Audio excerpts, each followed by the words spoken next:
The news hit like a thunderclap, shaking up the political landscape. It started with a tweet, as so many things do in this age of instantaneous information.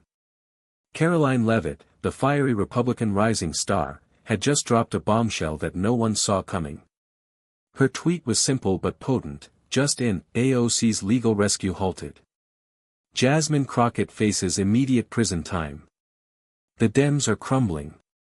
Immediately, the media storm exploded. Political pundits scrambled to understand what had just transpired. Alexandria Ocasio-Cortez, the darling of the progressive left, was in deep legal trouble, and Karoline had just been the one to pull the rug from under what was meant to be her escape. How had Karoline managed to stop AOC's last-minute legal maneuver? What was this talk about Jasmine Crockett, the fiery congresswoman from Texas, being sentenced to prison? The answers were about to come out, and they would send shockwaves through Washington. In the corridors of the Capitol, whispers began. Lawmakers, reporters, aides, everyone wanted to know, was this the beginning of the end for the Democratic Party's progressive wing? It didn't take long for the full picture to emerge. The legal world had been in an uproar for weeks, but now, the spotlight was finally on it. AOC's legal team had been working tirelessly to block an impending ruling that could have sent her to prison for several months. She had been facing accusations of campaign finance violations and improper lobbying, charges that had been hovering over her for months. Her team had put forward a last-ditch effort to delay her sentencing, claiming new evidence had come to light. But just hours before the judge was set to issue a ruling, Karoline Leavitt's swift intervention changed everything. It was revealed that Karoline had somehow obtained access to a crucial piece of evidence, a document proving that AOC's legal team had been attempting to manipulate the court's timeline. The document was leaked to the press, causing the judge to issue an immediate order halting any further delay to AOC's sentencing. The once hopeful congresswoman now found herself cornered. But the real shock came with Jasmine Crockett. She had been a staunch ally of AOC, and her legal troubles had been escalating for months. Crockett had been implicated in a separate corruption probe involving campaign donations from a foreign entity. She had been on the run, trying to avoid arrest, but Karoline had struck again. The latest reports indicated that Crockett's arrest warrant had been executed, and she was now facing imminent imprisonment. The Dems were shaken. Karoline had dismantled the carefully constructed defenses of two of their most prominent figures in a matter of days. The timing couldn't have been worse, with the midterms just around the corner. The progressive wing, once so certain of their strength, was now exposed and vulnerable. But what was Karoline's endgame? Was she simply trying to push the Democrats to the edge, or did she have a deeper, more dangerous plan in mind? As Karoline Leavitt watched the political chaos unfold, she couldn't hide her satisfaction. The calculated moves she had made were shaking the very foundation of the Democratic Party.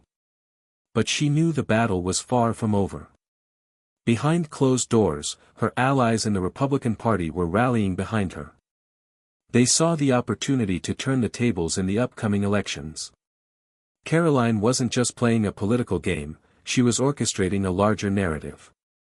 The liberal elite had been too comfortable for too long, and now, it was time for a reckoning. The media circus was in full swing, with news outlets reporting on every twist and turn. AOC's fate was on everyone's mind. Her supporters were desperate, scrambling to find a way to save their progressive champion. But every attempt to turn the tide seemed to fail. Karoline had effectively blocked every legal loophole and delay, and the courts were not on AOC's side. Meanwhile, Jasmine Crockett's imprisonment was about to become a public spectacle. The arrest had been swift, and now, cameras followed her every move as she was transported to a high-security facility. Many saw it as a political move, orchestrated by Karoline herself to further destabilize the left. Crockett's face, once one of the most prominent and passionate voices for reform, was now plastered across every major news outlet, her reputation tarnished beyond repair. Even within the Democratic Party, there was infighting. Some were calling for a united front, trying to protect their remaining power, while others were blaming one another for the downfall of their two most powerful figures. The cracks were widening, and the internal conflict was starting to seep into public view. Karoline knew that she couldn't let up now. She had them on the ropes, but they were not down yet. AOC and Crockett had a strong base of supporters, and the liberal forces would retaliate, perhaps even harder. She couldn't afford to become complacent. But as she prepared for the next phase of her strategy, Karoline got word of something far more troubling, an unexpected move by some of her own Republican allies. Whispers of backroom deals and possible betrayals were already circulating. Would Karoline be able to control the narrative, or was the political landscape about to shift again? The political storm wasn't just coming from the Democrats. Karoline's carefully crafted campaign of chaos had begun to unravel in ways she hadn't anticipated. It all started with a leak, another one, but this time it wasn't from the Democrats. A source close to Karoline's inner circle had slipped information to the press, detailing some of her more questionable alliances. The article made waves, suggesting that Karoline had been in talks with a faction of Democratic moderates who were looking for a way to flip the narrative in exchange for certain policy concessions. The betrayal, though subtle, could not have come at a worse time. The leak was no accident. Someone on Karoline's side was playing a dangerous game, and they were willing to undermine her for their own political gain. The questions began to surface: was Karoline really the fierce leader she appeared to be, or was she merely a puppet of the political machine, playing both sides against the middle? For Karoline, this was a personal blow. She had always positioned herself as the outsider, the one who fought for the people against the entrenched power. But now, whispers of backdoor deals and political maneuvering were painting her as part of the same corrupt system she had promised to dismantle. Her credibility was beginning to fray, and she knew that she couldn't let this scandal fester. A press conference was scheduled. Karoline stood at the podium, cameras flashing, reporters shouting questions. "Is it true?" one of them asked, holding up the leaked article. "Are you negotiating with Democratic moderates to shift the political balance in your favor? And what about your role in AOC and Crockett's downfall? Did you orchestrate their arrests to set up your rise?" The room went silent. Karoline's sharp, composed exterior didn't waver. She met the reporter's gaze and calmly responded, "I've never been afraid to make hard choices. The leaks are nothing but an attempt to destabilize the progress we've made. But make no mistake, I stand for the people. I'll fight anyone, regardless of party, who tries to silence the truth." Her words, strong as they were, didn't quell the growing storm. Behind the scenes, the fractures were widening. Some Republicans were starting to distance themselves from Karoline, concerned that her methods might be too extreme. But her real battle wasn't with the moderates anymore, it was with her own party, with her own allies. And as more and more Republicans whispered about betrayal, the one thing Karoline had relied on, the unwavering support of her base, began to show cracks. Meanwhile, AOC and Crockett, though temporarily out of the spotlight, were already planning their comeback. They weren't finished. The backlash against Karoline's tactics was building, and the stage was set for a political confrontation unlike any Washington had seen in years. The question now was, would Karoline's ambition and audacity carry her through, or had she gone too far? The political landscape had shifted yet again.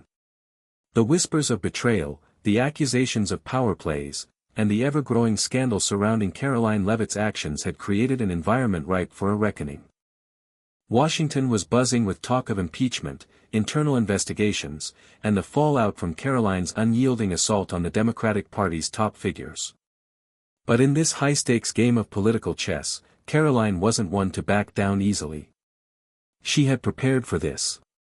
Her strategy had always been to push, to stretch the limits of what was acceptable, to force her opponents into a corner. What she hadn't expected was the forceful counterattack coming from the other side. AOC, despite her looming legal troubles, had proven to be a master at turning adversity into political power. She had mobilized her supporters, quickly spinning the narrative that Karoline's actions were nothing more than a politically motivated attack on the progress she represented. With the backing of her grassroots movement and progressive allies, AOC's influence had only grown, and she was no longer simply the target of a legal battle, she was the voice of resistance against an oppressive system. And then there was Jasmine Crockett. Though locked away in a high-security facility, she was far from defeated. With the help of her legal team, she had managed to secure interviews with key media outlets, laying the groundwork for a public defense strategy that painted her arrest as a politically driven witch hunt. The liberal media had picked up the narrative, spinning Crockett's imprisonment as an example of how the political elite was using the justice system to silence dissent. For Karoline, the stakes couldn't have been higher. She watched as the tide of public opinion began to shift once again. What had initially looked like a path to victory now felt like a treacherous tightrope walk. Her base of support, once fiercely loyal, was beginning to splinter. Some felt she had gone too far, and others worried that the strategy of pitting factions against each other was backfiring.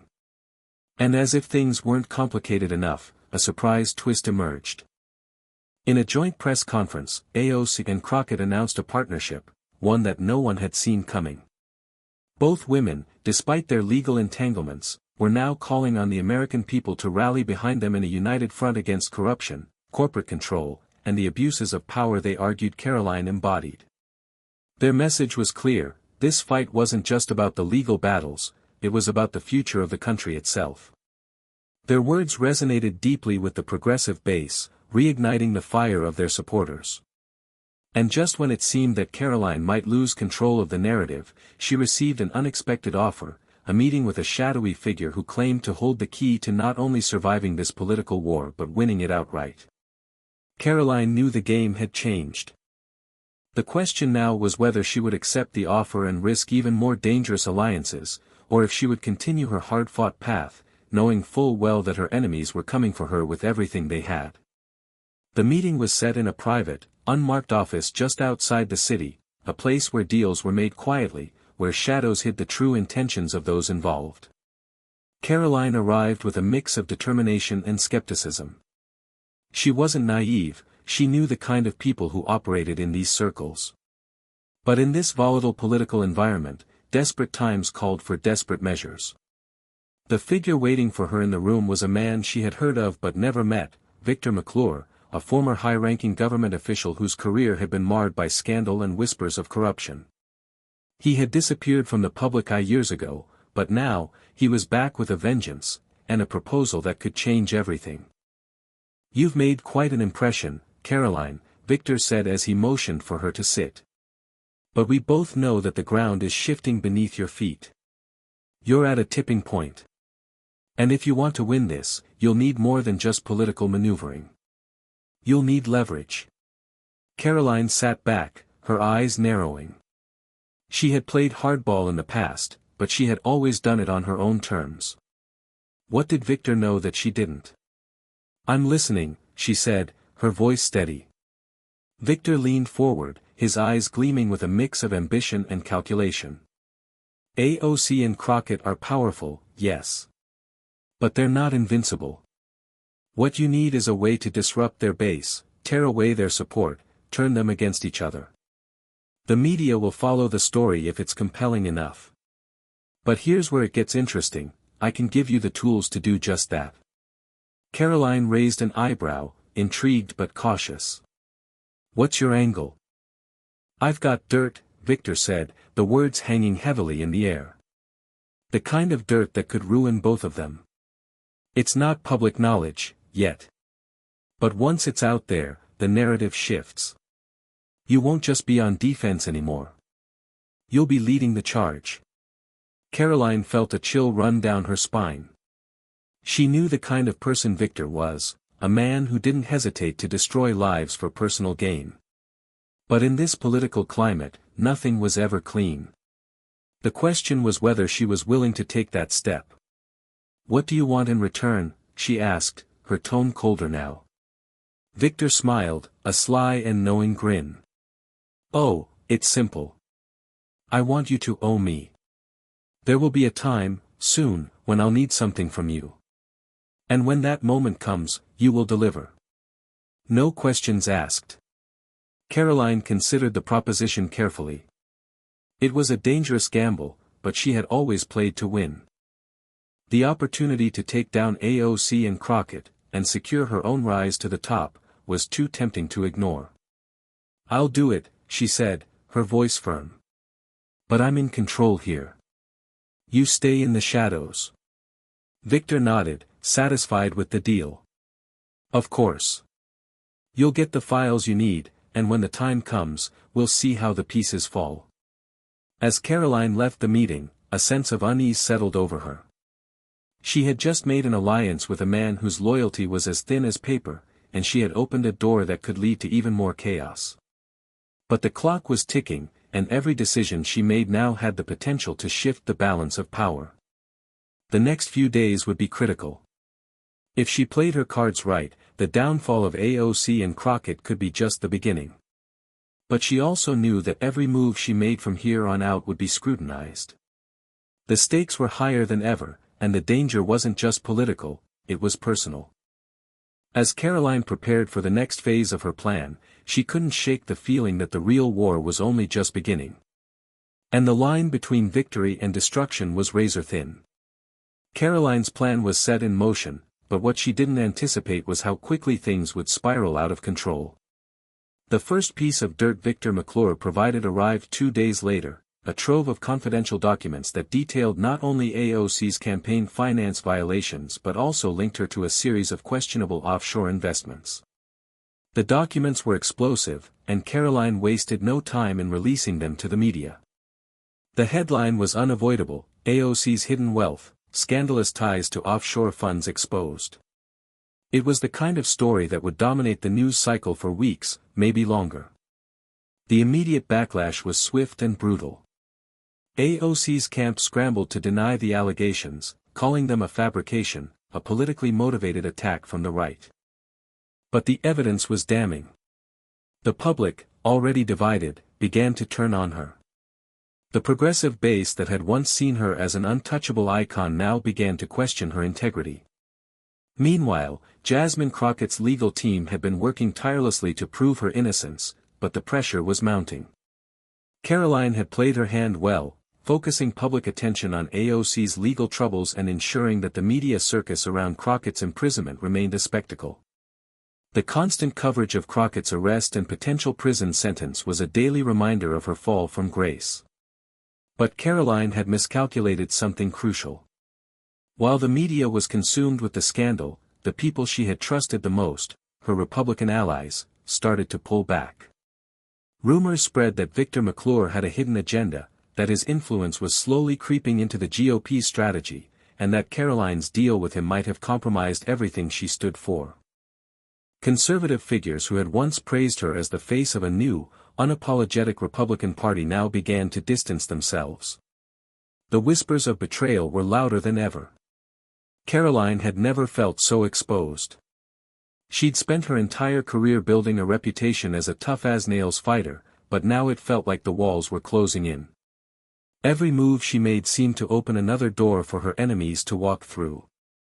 The final blow came when AOC held a surprise press conference. Her hair unkempt, eyes red from hours of sleeplessness, AOC stepped into the spotlight to deliver a scathing response to the allegations. "I won't be silenced by the likes of Karoline Leavitt and her shadowy allies," AOC said, her voice raw but strong. "This is bigger than me. This is about fighting for what's right. And I'm not going anywhere. The truth will come out, and when it does, it won't be Karoline and her cronies standing victorious. It'll be the people." Her words were powerful, and the room of reporters ate them up. AOC supporters rallied, using social media to spread the message. #StandWithAOC began trending nationwide.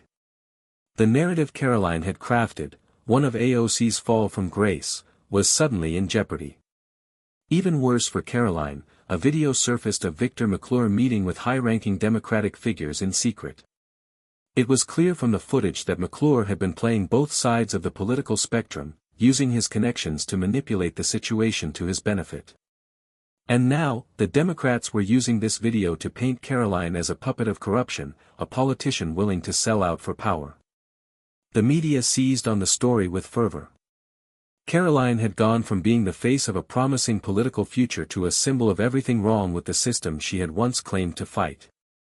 Her approval ratings plummeted, and even the most staunch members of her party were beginning to waver. The worst part? She was starting to lose control over her own narrative. As she watched the political landscape shift beneath her feet, Karoline knew she was at a crossroads. The deal with McClure, the smear campaign against AOC and Crockett, the fractured alliances, it was all spiraling out of her hands. She had always been the one pulling the strings. But now, the question remained, who was really in control? The days following the release of the video were the darkest of Karoline Leavitt's career. What had once been an orchestrated move to crush AOC and Crockett had turned into a political nightmare. As the media storm raged on, Karoline's every move was under intense scrutiny. Her phone rang off the hook, her inbox flooded with desperate messages from Republican donors, former allies, and political operatives, each one urging her to distance herself from Victor McClure and reframe the narrative. But it was too late. The damage was done. Victor, once her powerful ally, had vanished into the shadows. No one knew where he had gone or who was behind the leaks, but one thing was certain, Karoline had become the scapegoat for the chaos. The very people she had trusted had used her as a pawn and were now circling like vultures, ready to feast on what remained of her political career. In the wake of AOC's fiery press conference, the progressive base had rallied around her. The #StandWithAOC movement had gained unprecedented momentum, with activists, politicians, and ordinary citizens demanding justice. AOC had cleverly reframed the situation, portraying herself as a victim of a corrupt, manipulative system, one that included Karoline and her shady dealings. To make matters worse, Jasmine Crockett's legal team had successfully petitioned for a public hearing, where they presented new evidence of political interference in her case. The hearing was broadcasted live, and it painted Karoline as the mastermind behind a politically motivated attack, manipulating the justice system to silence her opponents. The public perception was now firmly entrenched. Karoline wasn't a fighter, she was a villain. As the pressure mounted, Karoline made one final attempt to salvage her reputation. She called a press conference, stepping up to the podium with a calculated smile and an air of defiance. But the weight of her words faltered as the questions poured in. "Karoline, do you deny your involvement with Victor McClure?" a reporter asked. "Was it your intention to destroy the lives of AOC and Crockett for your own personal gain?" Another shouted. Karoline's composure began to crack.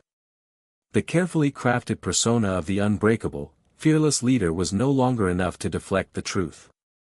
She tried to spin the situation, to claim that everything she had done was for the good of the people, that the political elite needed to be taken down, but it fell on deaf ears. Her party, her supporters, everyone began to turn away. And then, the final blow came. The House Ethics Committee, following mounting pressure from both sides of the aisle, announced an official investigation into Karoline's actions. The hearings, they promised, would be thorough, and the consequences for any wrongdoing would be severe. The GOP, once her stronghold, began distancing themselves, fearing the public backlash from being associated with her. As the news spread, Karoline stood on the precipice of political ruin. She had started the fight, but now it was clear she had lost control. Her career, once on the fast track to the highest echelons of power, was in freefall. In the final days of her public life, Karoline retreated from the spotlight, her name becoming synonymous with scandal and betrayal. Her political career had crumbled under the weight of her own ambition, manipulation, and the very forces she thought she could control. Meanwhile, AOC, her legal troubles far from over but bolstered by public support, stood resilient. And Jasmine Crockett, though imprisoned, had become a symbol of defiance, a fighter who refused to be silenced by the forces that tried to tear her down. The political world had shifted, leaving behind a trail of wreckage. The lesson was clear: power could be taken, but it could also be lost in the blink of an eye. Karoline Leavitt had learned that the hard way.